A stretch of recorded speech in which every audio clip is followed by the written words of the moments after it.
Okay, welcome folks. This is what I have on my notes lecture. So welcome, this is lecture 19. I don't know if that's correct. The start of week 10, HUL256. I've started recording late because I was just chatting about attendance and why attendance might be falling. And I learned for the first time that some people, maybe it's a norm to watch videos on recorded videos at 2x or 1.5x and not actually attend. Uh, for many years when I was in the US, I had this habit of speaking extremely fast. So I wouldn't actually speak in 2x myself, and all my friends and teachers would be like, hey, slow down. So I've learned over the years to slow down, but until not long ago, if you had listened to a lecture from me, a recorded lecture, and you tried to listen to that in 2x, you wouldn't have been able to understand it because I spoke so fast. Anyway, so here's the plan. I've made a slight change of plan only because I have the sense that maybe we're spending too much time on this philosophy of science material. And as you know, there's a guest lecture from on Thursday by somebody called uh, Jacob John, who teaches. No, he doesn't teach. He's a researcher at the Azim Premji University Foundation, based in Bangalore, and he's been thinking about how to think about data in the particular context of COVID data, which is why I asked him to present. And I think what we'll do is we'll just move in after his lecture. We'll just jump into that last section of the course in data.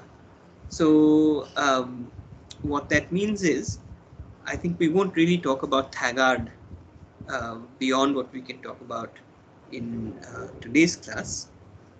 There is the reading by Anthony Appia, which will cover some of this material in the tutorials. So what I want to do today is wrap up this material on Karl Popper. This is the leading text, Understanding Philosophy of Science. So the main thing I wanted to do today is just walk you through what Ladyman calls the Duhem problem. Duhem was a French physicist, I think in the late 19th century and early 20th century. So I want to do that, and I want to say a little bit more by way of wrap up in terms of how the material on the philosophy of science relates to the material on critical thinking more generally. I've said this, by way of motivation more than once, but maybe even just to remind myself, it's a useful thing to say again. So, so in the last class, we discussed Popper's idea that the scientific method involves falsification, right? And what's the central thought? That what you should do as part of the exercise of good science is keep subjecting your theories to, get them to make risky predictions, um, go out of your way to show that your theory is false. In particular, specify in advance the conditions which would lead you to revise or reject your theory. So it's that kind of non-dogmatic attitude that um, uh, seems to be a key component of Popper's account of science, and he thinks that this is the attitude, or this is the practice of the scientific method, which practitioners of pseudoscience, we saw Marxism and psychoanalysis were his examples, but we could think of others. Yeah. Where they failed was that they were not interested in falsification. Now, um, this idea that uh, you should specify in advance the conditions which would lead you to revise or reject your theory, and also, excuse me, go out of your way to try and test your theory. Yeah, anyway, that's a very general point. It's not restricted to the practice of science, and you can see, um, well, you see in the last reading for the semester something similar being noted. Um, you saw in the Carl Sagan reading something similar, um, and you could see the idea of um, uh, I don't know if this is a term that's uh, familiar to you, steel manning.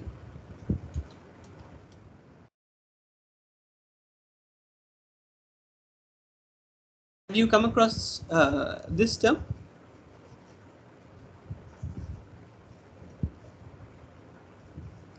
It's the opposite of straw manning.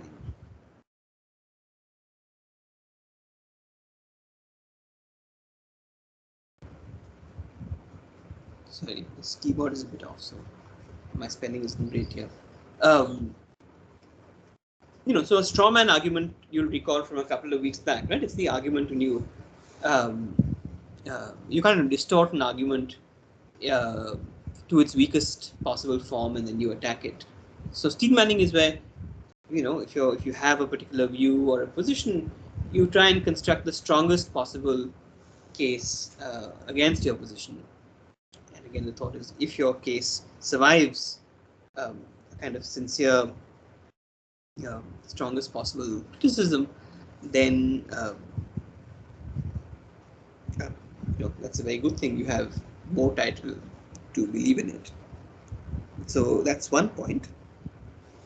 And you might think in our discussions way back on the principle of charity, uh, where again the thought was uh, uh, interpret individual sentences or passages so as to put the arguments in question in the strongest possible light, all speak to the same idea. Now, I think there are two ideas, a combination of two ideas. One is one's attitude towards one's own beliefs and one's own theories, which is um, uh, to hold them in a non-dogmatic kind of way and aim for um, uh, you know, to be as critical towards one's own ideas as one would be towards another's ideas, and this more specific idea that when you have a theory, think about um, what are the conditions which would lead you to um, revise or reject it, and if you can't think of what those conditions are, so if you can't think of um, any conceivable circumstances that might lead you uh, to reject your theory, well, that may be a problem, or at least it points to um, some specific aspects of uh, what your theory might look like. So we'll talk about that a little bit towards the end of today. So all of what I just said was a kind of generalization from the theory of falsification to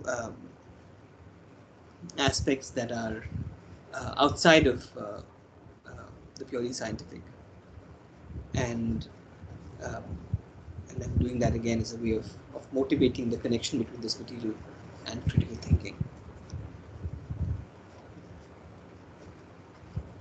What I'm going to do now is introduce you to this central problem, the Duhem problem. And the Duhem problem is more focused. It's, we're going back now to the philosophy of science and to asking whether falsificationism gives the right criterion for the scientific method, if it's the right way to demarcate science versus um, pseudoscience. So that's the primary aim of the next hour or so. And if we have time, excuse me, we'll talk about reading from Paul Thangad. Okay, so some of this we've already talked about earlier in the class, though I don't remember in what context. So give me an example. Give me an example of some experiment you guys have done at IIT. Not a virtual experiment, but like a real hands-on experiment.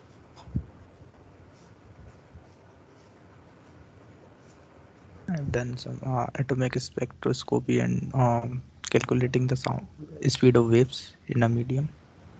Okay. And what was the expected result of the experiment?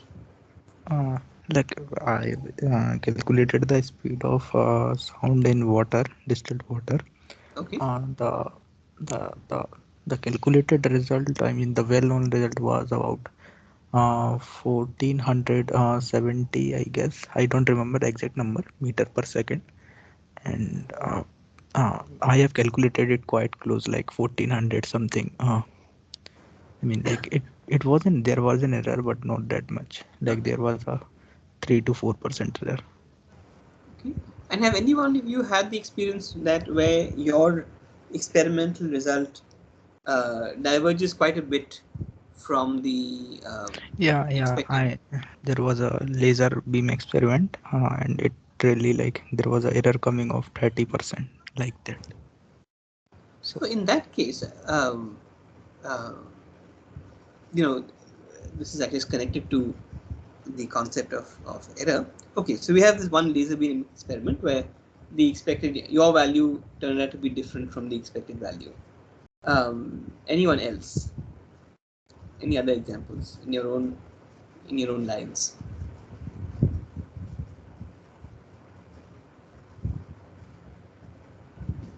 An experiment you've conducted at IIT Delhi where your result doesn't match the expected result.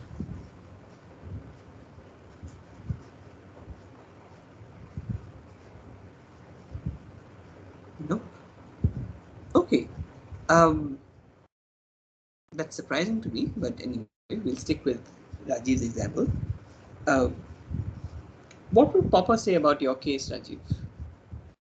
So remember, according to Papa, I'm just going back to this. Um, you have, what's the theory in question that from which the expected result is calculated? Is there a name for the theory or an effect?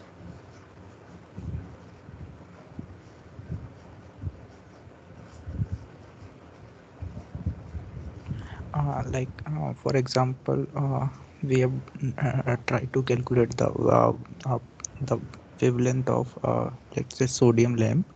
Okay. Okay, then I think that the main theory we were using is the superposition principle of waves. So that I'm talking about the laser experiment where you said you got a 30% error. actually the thing is, in the laser experiment we are not using a single theory, we are using multiple theories. Okay. Like some for the atomic spectroscopy, then some for the Einstein concept of lasers, and some other. So Okay. but so I was so I just but in that this experiment, sodium one, we are just using one theory, that the uh, superposition of waves. That's why I tell this one now. I see. But and did you get the expected result in your sodium lamp Yeah, experiment? yeah. In the sodium, the expected wavelength would be 589 angstrom, but I was getting a 620 angstrom, something like that. Okay. So now, um, so let's say you have this theory. In this case, the this superposition principle. Um, if you take that theory, you say, you can calculate some kind of expected value, uh, where E is something that can be decided by observation, and now you carry out the experiment, and your expected value doesn't match up with the predicted value.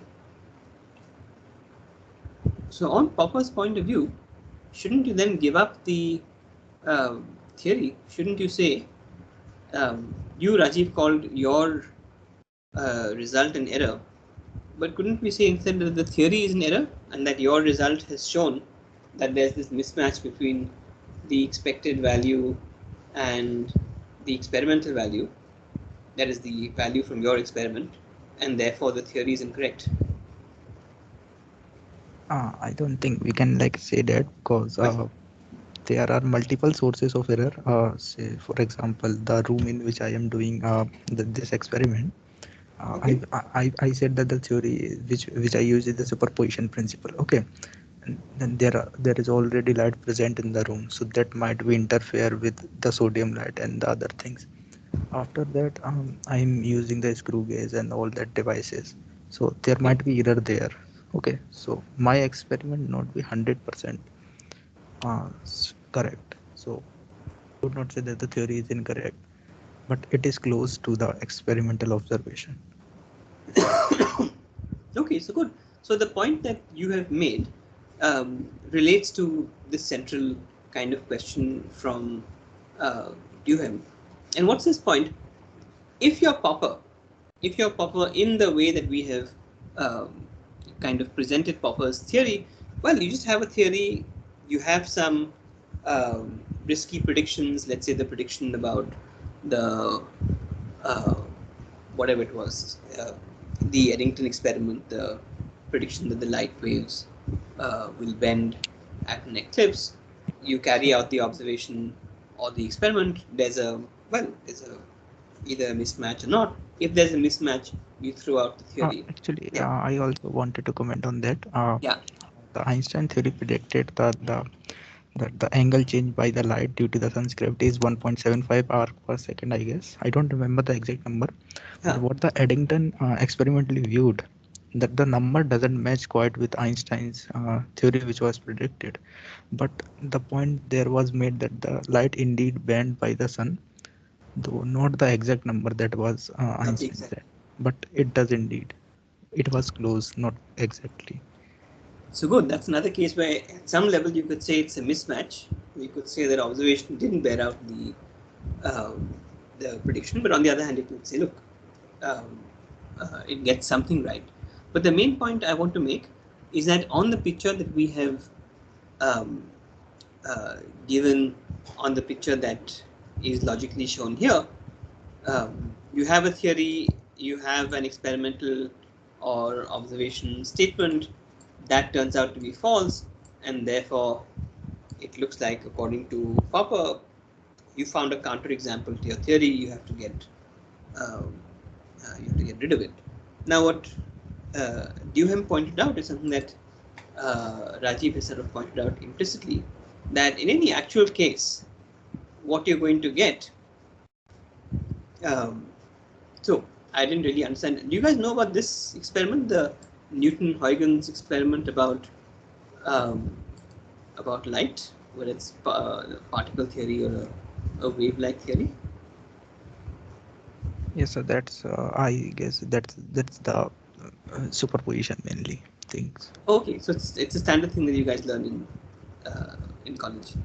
Yeah, no, no, this we have learned in at the school level 11, 12. Okay, okay.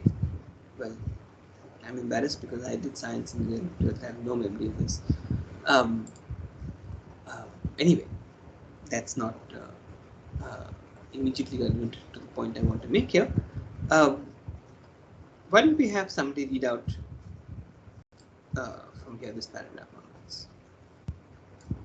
From where? Then, From uh, where? yeah, go However, ahead. Yeah, go ahead. however, as Duham is correct pronunciation or not? Yeah, yeah, I think that's right. Duham points out the situation is not so simple. Newton's theory, from which it follows that light travels faster in water than in air, includes a whole host of assumptions other than that light consists of particles. For example, Newton assumed that the particles of light attract and repel each other, but that these forces are negligible unless the particles are very close together. It is all these hypotheses together that are inconsistent with the result of the experiment. So, a more realistic for Schema. schema for falsification would be as follows: T and A. entails E. Yeah, entail. This is an entailment. This Yeah. says that T together with some set of auxiliary assumptions entails E is not true. This says that E is false. T and A combined is not true. This says that the conjunction of T and the auxiliary assumption is false. Okay, so just pause there. So remember, think back to Raji's example, right? I was saying, hey, you have a theory, you have a mismatch between theory and observation. So why don't you throw out the theory? And Raji says, no, no, it's not just the theory. It's the theory plus a bunch of assumptions. There are many things that could have gone wrong. The assumption, in order to throw out the theory, you'd have to rule out these other factors, right? You'd have to rule out um, uh, errors in the screw gauge. You'd have to say that there was no light in the room itself. Um, so the point is that if the theory actually, for the theory to actually predict E, um, and therefore for there to be a mismatch between theory and observation, a whole host of um, auxiliary assumptions, extra assumptions, I mean, they're not extra, um, have to be introduced. And now, if it turns out that uh, there is indeed a mismatch, the mismatch may be the result not of the fact that the theory is wrong, but it might be the result of the fact that one of these auxiliary assumptions don't hold, right? So uh, maybe the screw gauge had a problem, or maybe there was light, or something else. Maybe the readings were not noted down correctly, and so forth. So from a purely logical point of view, um, just seeing this, um, the mismatch between theory and observation is not going to lead you to um, no, require you to throw out the theory in the way that it looks like Popper wants you to do. So carry on, Hemant.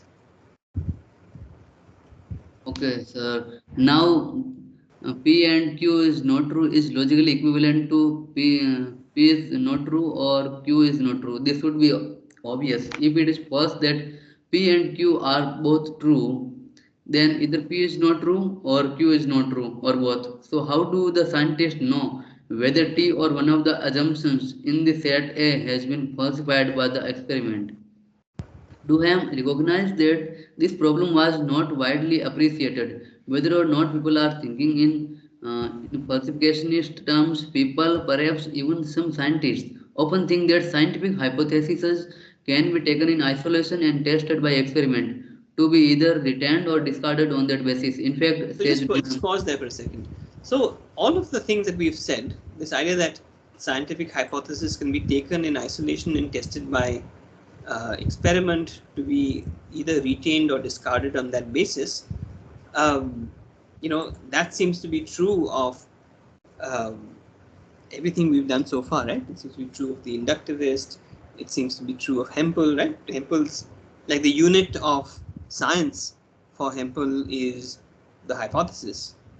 Um, in that excerpt that we read, the unit of science for Popper seems to be, well, he calls the theory. Um, and there is this assumption that it's meaningful to isolate the theory or the hypothesis and subject that uh, to test. And that's something that um, this point, the Duhem problem, uh, might suggest is wrong. So go ahead. Okay, sir. In fact, says Duham, physical science is a system that must be taken as a whole. It is an organism in which one part cannot be made to function except one when the parts that are most remote from it are called into play. Some more so than others, but also all to some degree. Okay, so Furthermore, just pause there. So just actually take a break. So This more general point that Duhem makes is sometimes called the claim is about kind of holism, right? Um, there's a big debate in the philosophy of science and actually in philosophy more general about the nature of holism. And you'll see in just further down the page, there's a reference to a philosopher called Quine, who pressed the Duhem problem and we took it in maybe to a more abstract level. We don't have to get into to that question. So for our purposes, the point is, if you go back to that Alice Thomas discussion, the one aspect of the scientific method is, well, your theory is supposed to be tested against observation or experiment. That's what science does. What the Duhem problem suggests is that, from a purely logical point of view at least, anytime you have a mismatch between theory and observation or experiment, it might well be open to you to hang on to your theory by saying that some auxiliary assumption is false. Is that clear? Any questions just on the Duhem problem and its relationship to falsification?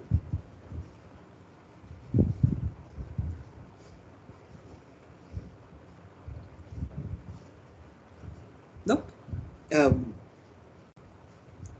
So as it's presented, right, it's partly it's a logical problem. Duhem says it illuminates a broader point, which is the holism of physics, and it might seem then that the Popperian assumption is just that this theory is not viable, in the sense that whenever you have this mismatch, you can't say that it's the theory that should go. In many cases, it might be relevant as one of the auxiliary assumptions. Now, it turns out, in fact, there are lots and lots of problems for falsificationism. An important one being something that the philosopher Thomas Kuhn pointed out, and he said that in practice, working scientists don't in fact throw out a theory when they have a mismatch. For large portions of science, if they have a theory that's working pretty well, they do what Rajiv says, and they say, look, there must be something else going on. Let's not throw out the theory because it explains so many other things. There must be some other thing that we're not seeing so clearly, and we'll hang on to the theory until we maybe until we have a better one. So in practice, they don't think the right thing to do is to give up the theory if they find this mismatch. The right thing to do may be to be a little bit less confident, to be aware that this theory doesn't explain everything, but to hang on to it. A famous example, I think, is the discovery of Uranus by William Herschel. Do you guys know about this?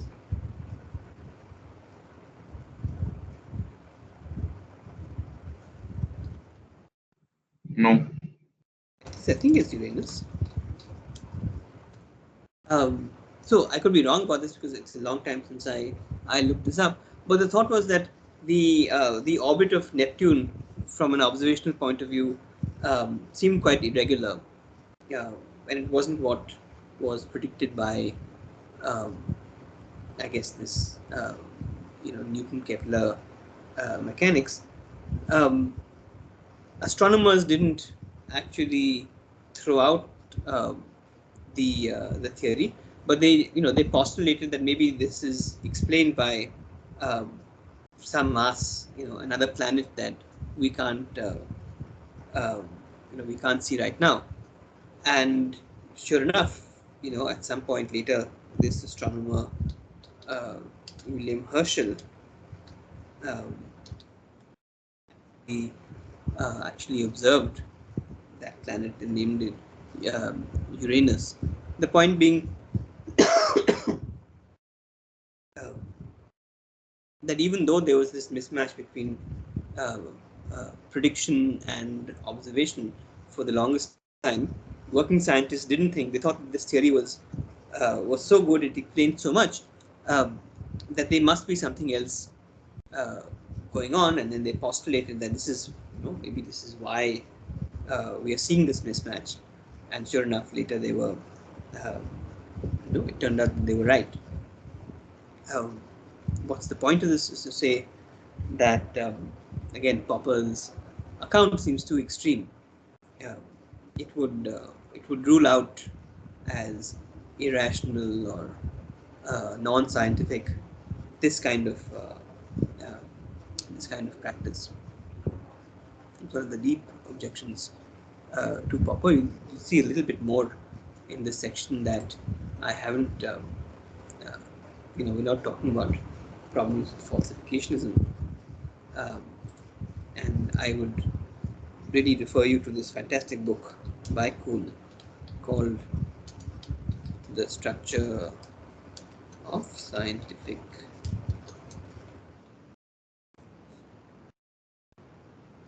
A fantastic read. Okay,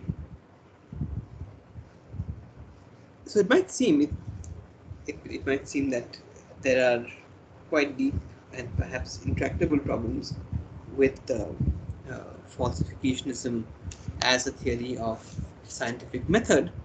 But nevertheless, we can derive from the theory and from some of the things that motivate the theory um, a couple of things that are, nevertheless of interest from a critical thinking point of view. One is, look, you can say, yeah, in principle, when there's a mismatch, it might be that some auxiliary assumption has failed. Um, but maybe what we are pointing to is a general um, a norm, a general epistemic norm, which is something like don't introduce auxiliary assumptions just for the sake of protecting your theory.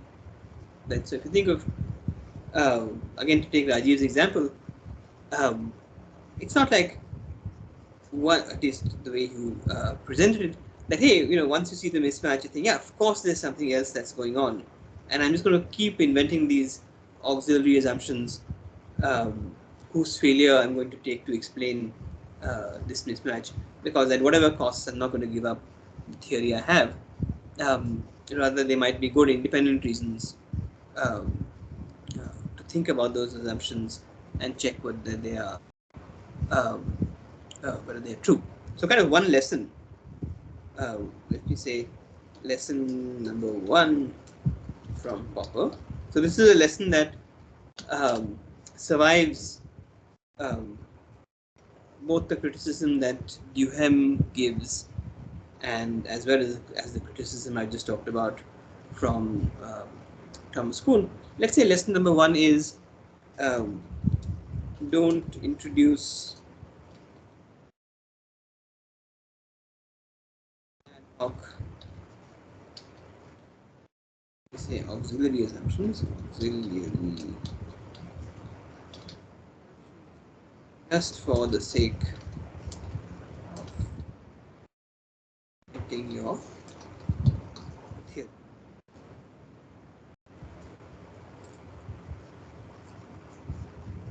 Which is just to say that uh,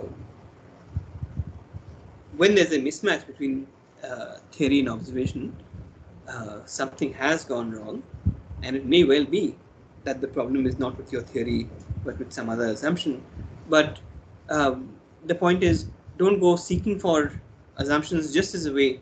Don't go seeking for these auxiliary assumptions just as a way to hang on to your theory. Think about those that you might have independent reason to um, to question.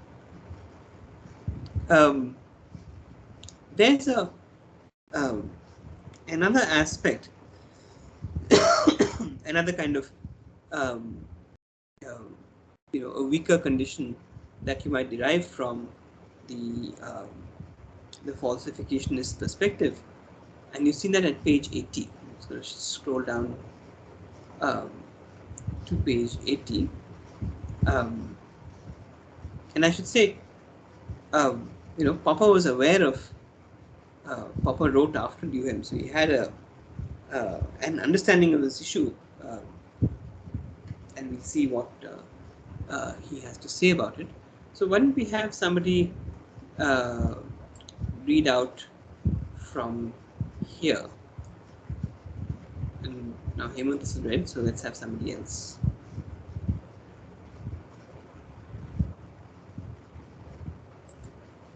Just jump in. Yes, go ahead.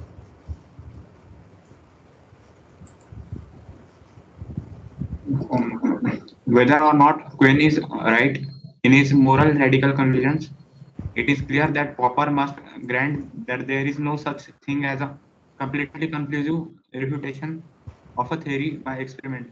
In fact, Popper admits this and argues that as well as a set of observation statements that are potential falsifiers of the theory, there must also be a set of experimental procedures, techniques, and so on, such that the relevant group of scientists agree on a way in which the truth or falsity of each observation statement can be established.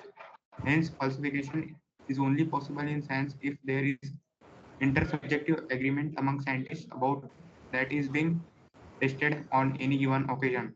Popper argues Okay, so that just pause for a second, right? So there's what we just saw. Okay, observations that might falsify a theory, but in any particular context, Popper says, you take the relevant group of scientists who are involved in testing the theory, and get them to agree in advance. Look, what is it that we're testing for?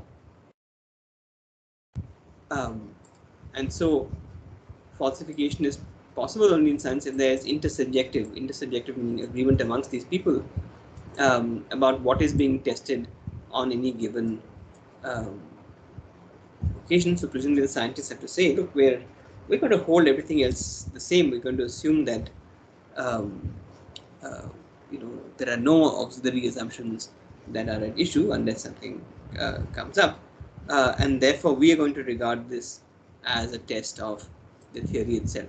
So carry on.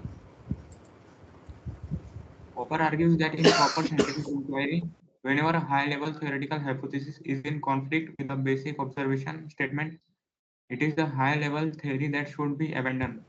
Although Popper concedes that falsification of a high-level theory by an observation statement is not a matter of the evidence proving the theory to be false, he does argue that it is conclusive as far as practice of science is concerned. Intersubjectively testable falsification is. He says. He says final. Okay, just If a pause there for a hypothesis. second. Hang on. So just this point is I think an unnecessarily dense passage. The point being made is easier than uh, comes across in writing. Um, why does Popper concede that falsification of a high-level theory by an observation statement is not a matter of the evidence proving the theory to be false?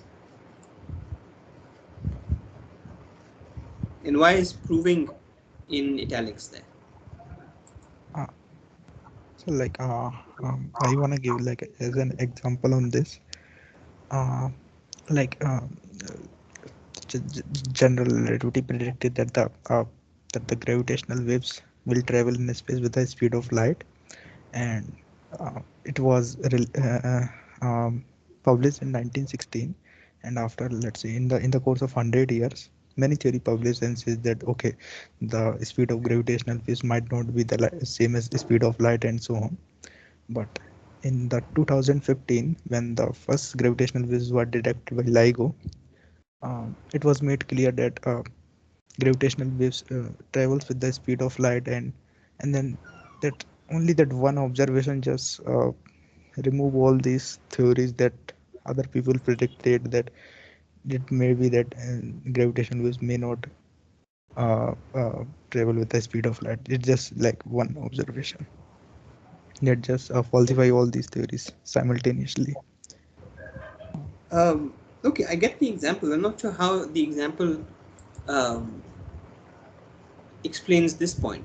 Why is it? It explains the speed of light is a very fundamental quantity in like physics, and if you are saying that something is traveling with the speed of light, then it should be precisely that. It can't be even 0.1% less or like something like that.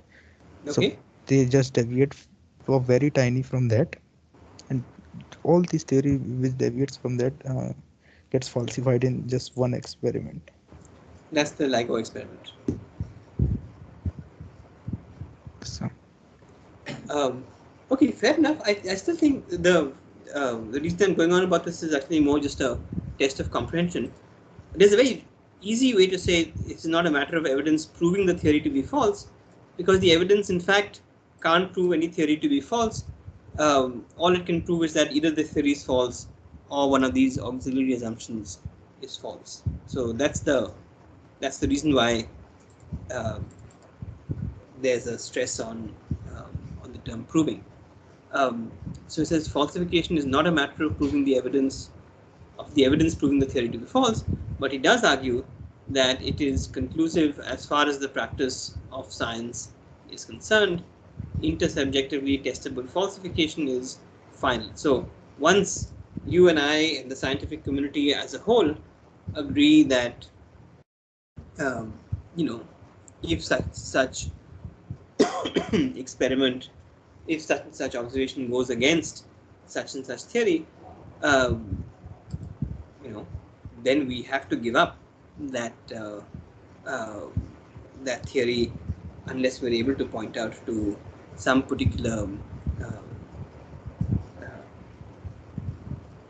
auxiliary assumption that turns out to be false in that case. Um, so the point is that it's still a uh, it's still a constraint. It's still a constraint on what um, scientists do, that they're not happy with um, a mismatch between theory and evidence, but the it may not be as stark as Popper would have you believe. So carry on, Sujit. This hypothesis has enjoyed some empirical success in the past but is subsequently falsified. It must be abandoned and a new hypothesis should be proposed.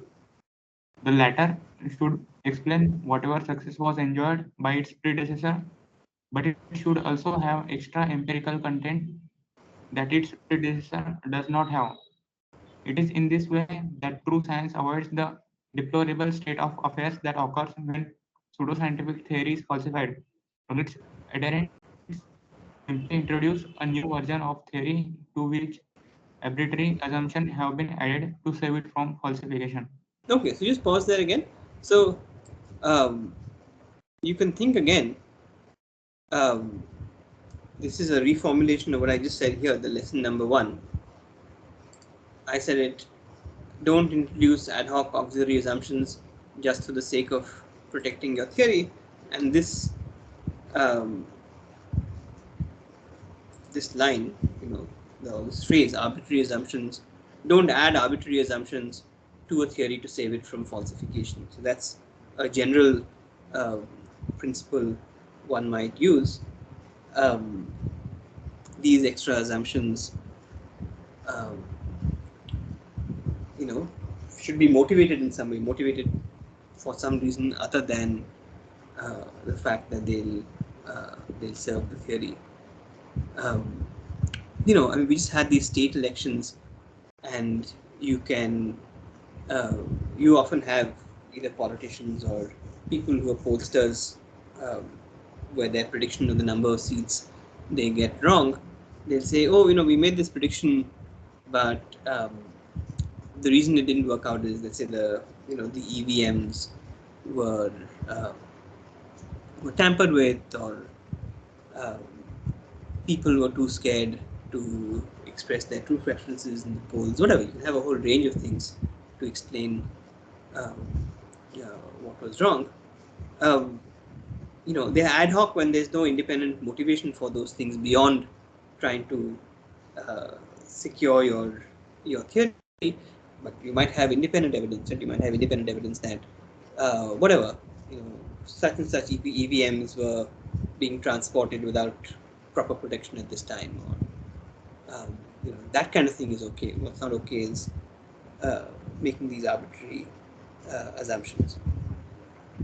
Um, and you might think, look, that fact, don't make arbitrary assumptions, or ad hoc assumptions, and again, agree agree or be willing to formulate in advance the conditions under which you are willing to uh, give up your theory.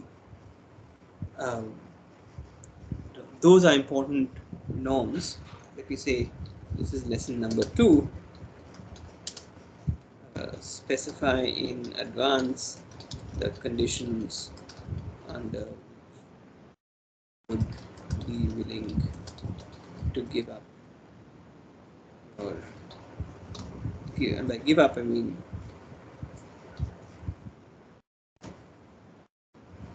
um, Hemant, 1 second. So just to in fact continue with the EVM example, there was, I think, a couple of years ago, there was a challenge by, I don't know if it's Aam Aadmi Party or some civil society people, um, just on the safety of EVMs, right? And they said, the election commission and a lot of experts said that EVMs are perfectly safe.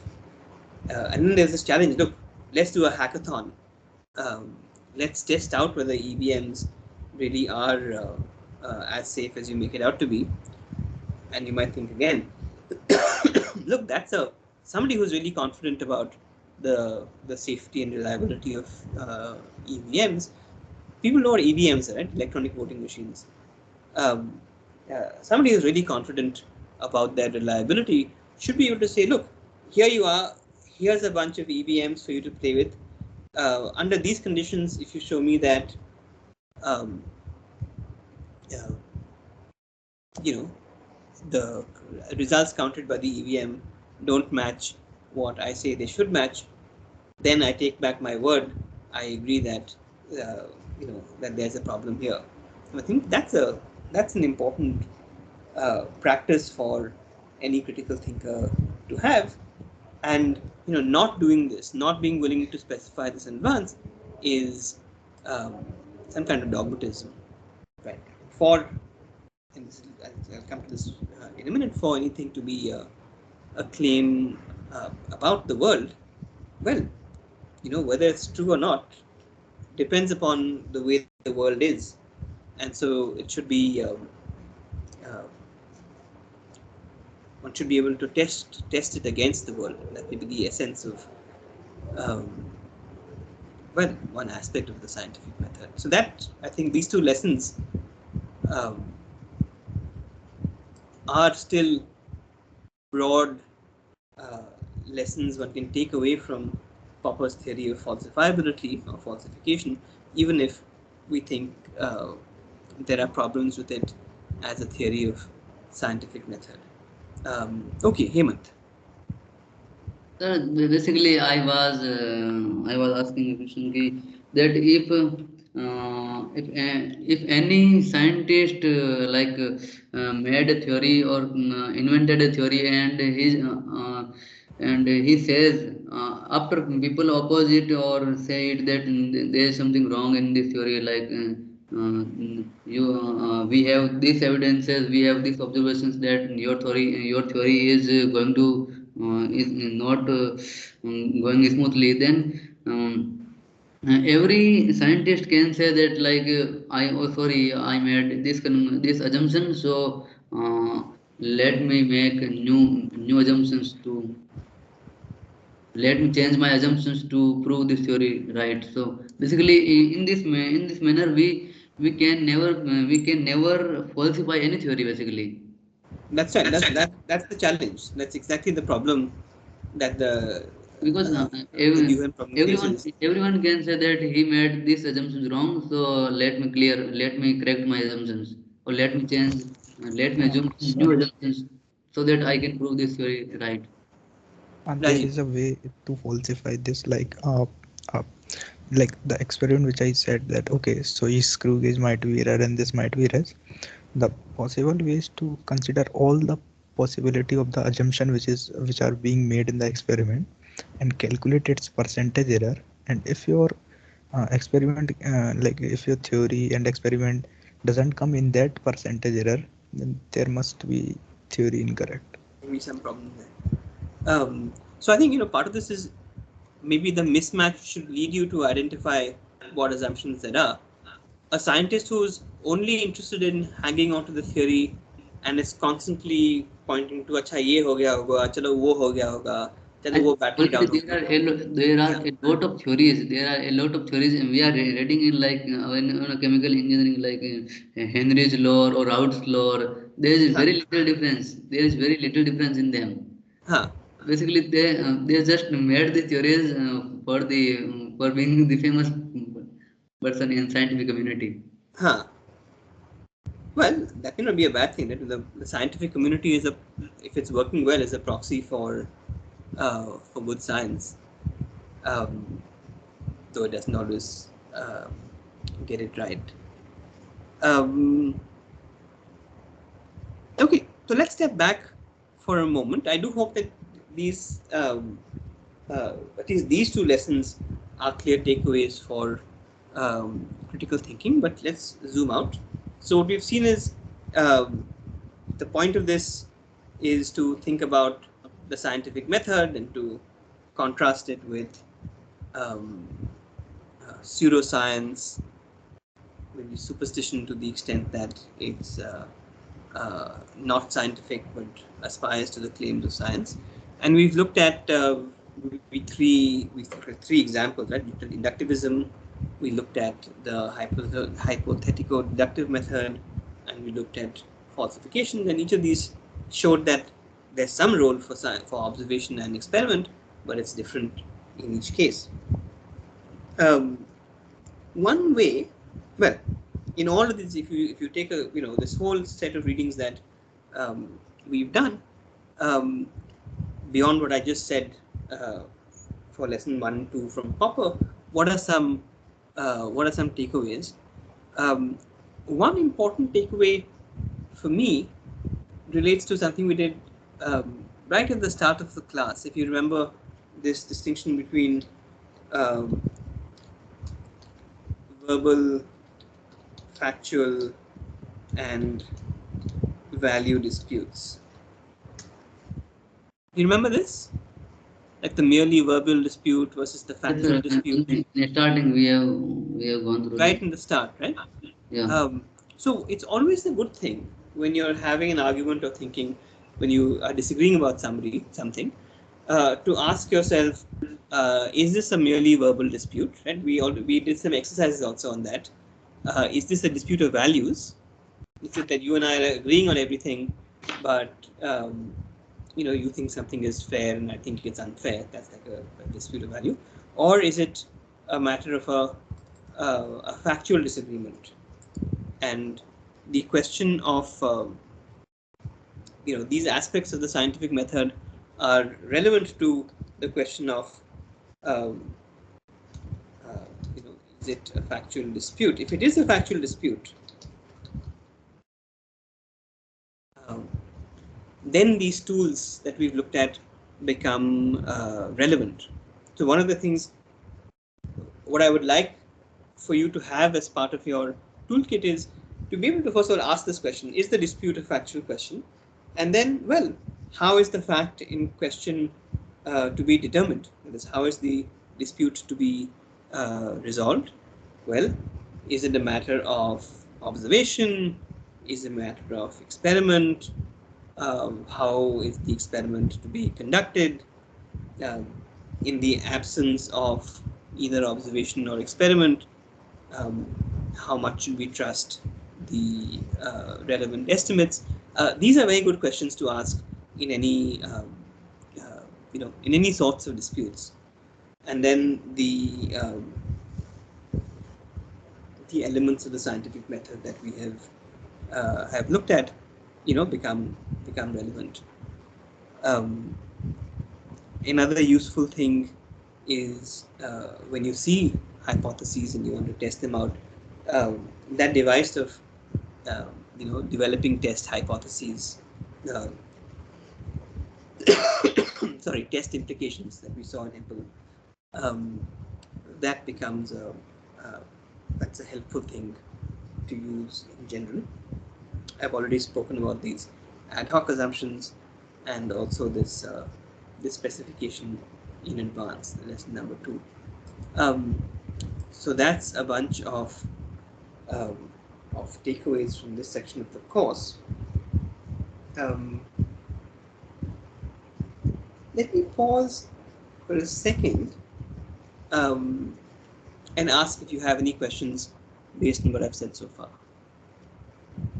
on this whole section. Talk more. Or any concept that's unclear.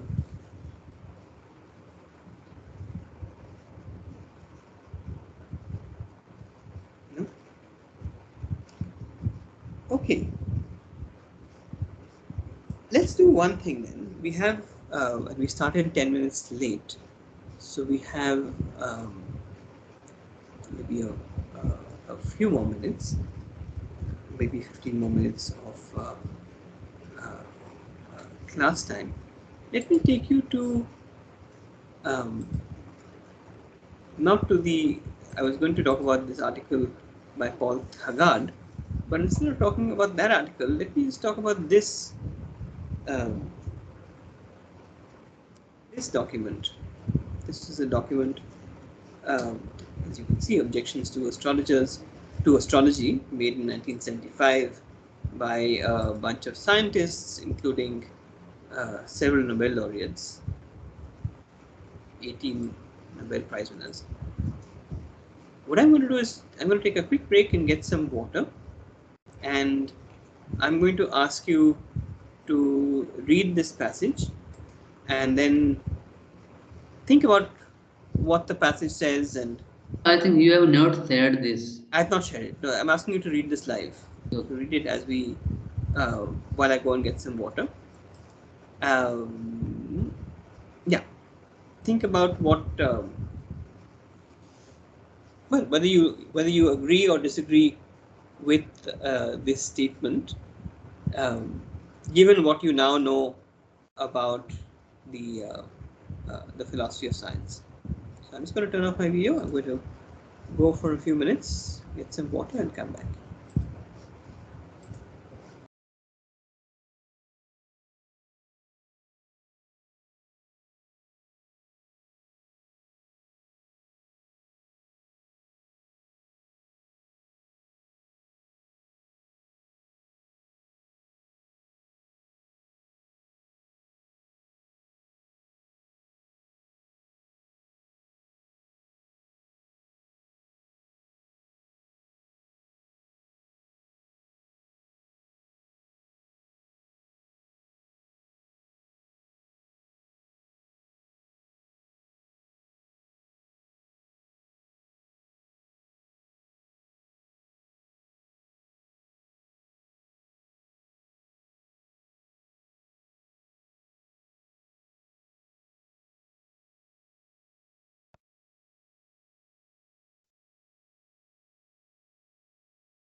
Okay, so I'm back now.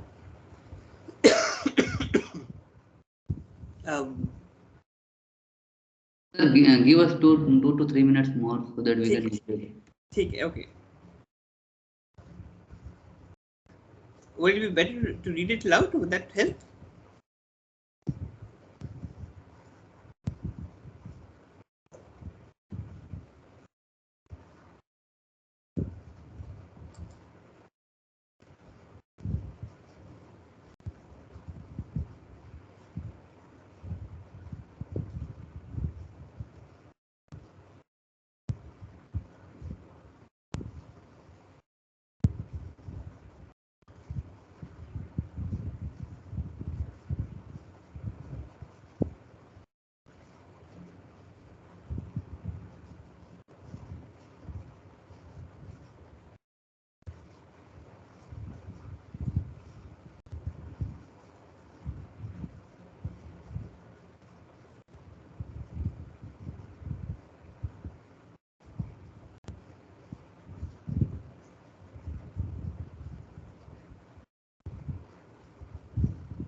I'm going to switch off my video, so you can tell me when you want to have a chat.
So that's the question I have for you.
More time? No, sir, we have, I have read basically. Okay. Thoughts, reactions? Do you agree? This is the question I have. Uh,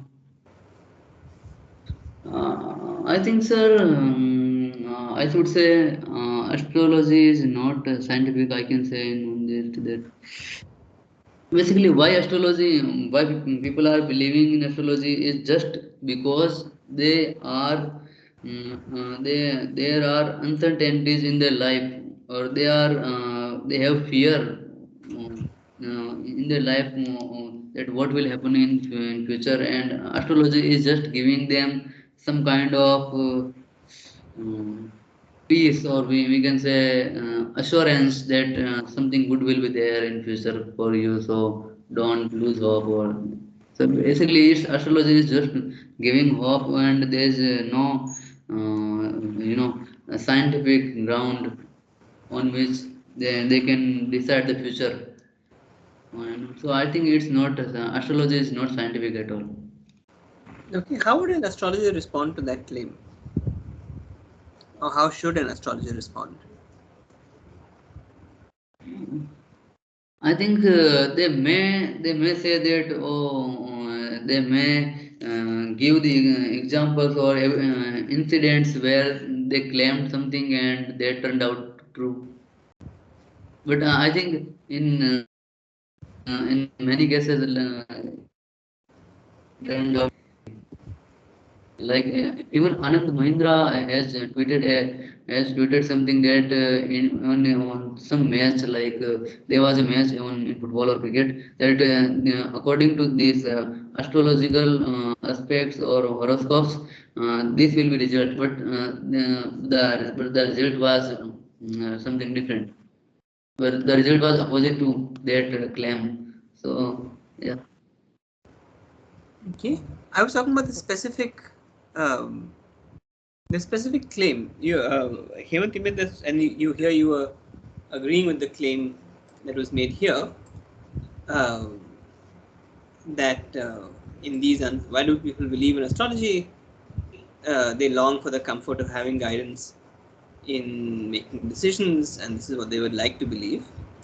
I So I'll think, make my question more specific, which is, suppose that was true, does that undermine the status of astrology as a claim to science? And Sujit had his hand up but has put it down, and Rajiv has his hand up. So we'll go I think, with, okay, Hemant, you finish your thought, I then think Hemant, I was. Rajiv, and Sujit. Huh? Yeah, so go ahead, Hemant. I think, sir, I was also saying this, that astrologers may give examples of incidents where it turned out true. Their claim turns out true. They can say that, we made this claim, and with their own understanding, or their formulas, whichever they made, cross or square, or whether I don't know. I know they made a square or a rectangular, and then they cross their diagonals, and something they do. Yeah, we can say. Well, I hope some of you have astrologers in your family, so you know your. How many of you know astrologers? Anyway, Rajiv and Sujit had things to say, and Sumita's uh, uh, says that astrology is unfalsifiable. That's the problem. Um, Rajiv and Sujit. So I would comment say I am a scientific astrologer, okay, and Hmm. then I would comment it like that, okay. So first of all, science is not about the belief.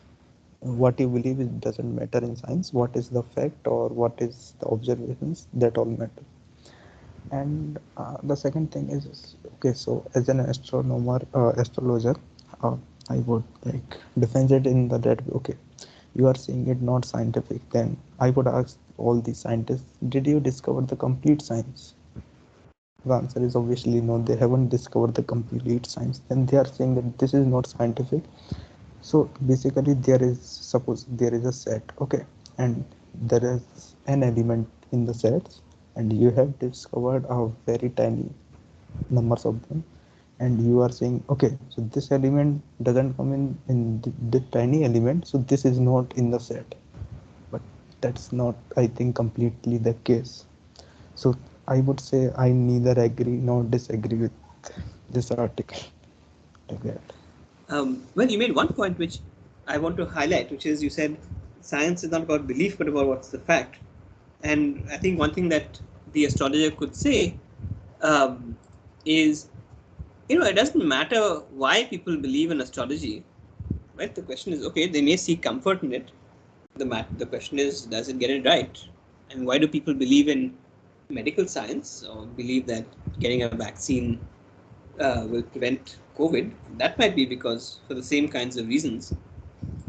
But whether or not it's a scientific fact that COVID vaccines do prevent the spread of COVID, that's independent of the motivations that people have for believing in this. Sujit, you had your hand up?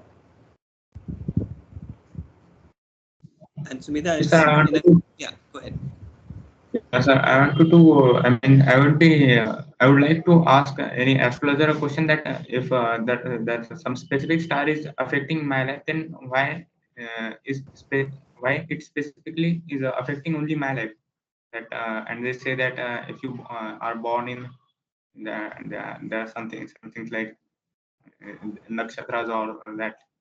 So how is specifically affecting my life only? What are the reasons? And as discussed in this article, they said that this astral forces are, I mean,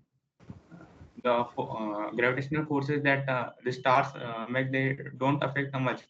I mean, they don't have that influence on us. So I would like to ask an astrologer. I mean, considering uh, these statements, yeah, and how it is going to affect me. So this would be a fun exercise. I wish if we had time to bring an astrologer uh, online and have a discussion of it. So I guess we're running out of time. How many of you raise your hands if you have access to an astrologer? Like, do you know an astrologer? You have some sense of what the theory is. In your family, has there been I don't know, a wedding where astrologers have been used, or do you consult uh, the right muhurat for buying a house, any of that stuff? No?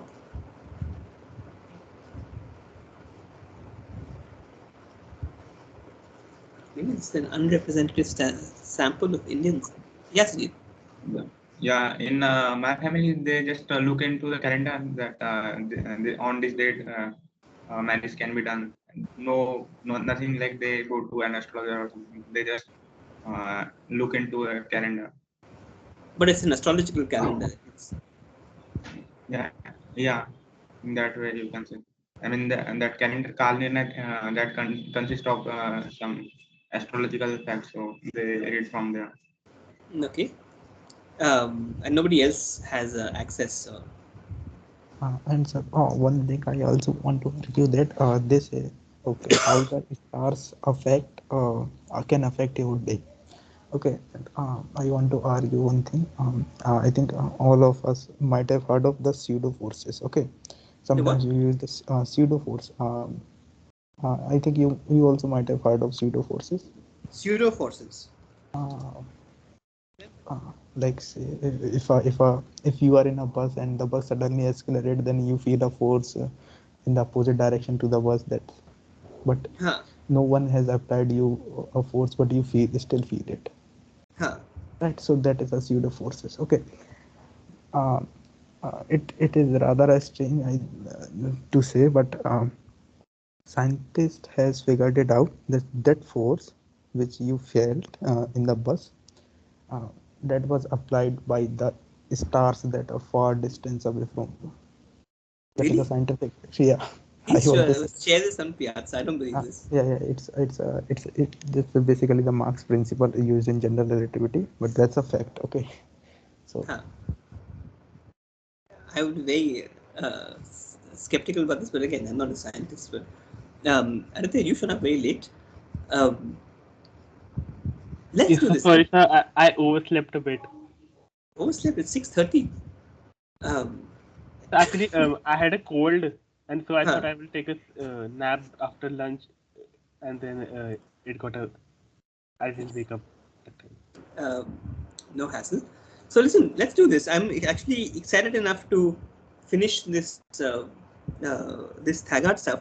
What I would love, let's. So on Saturday, we have the extra class. I was going to say chodo isko and let's let's go back and or let's start a new section of the course. But since we've just started this discussion, I would love it if some of you did some research on astrology, like actual, the calendar that you use, or I don't know, if you've had some family member, uh, you know, check out this muhurat, you know, have a chat with them, do some research, like what's the theory in question, and then let's come and talk about it um, in the context of this reading by Paul Thagard, the reading of Why Astrology is a Pseudoscience.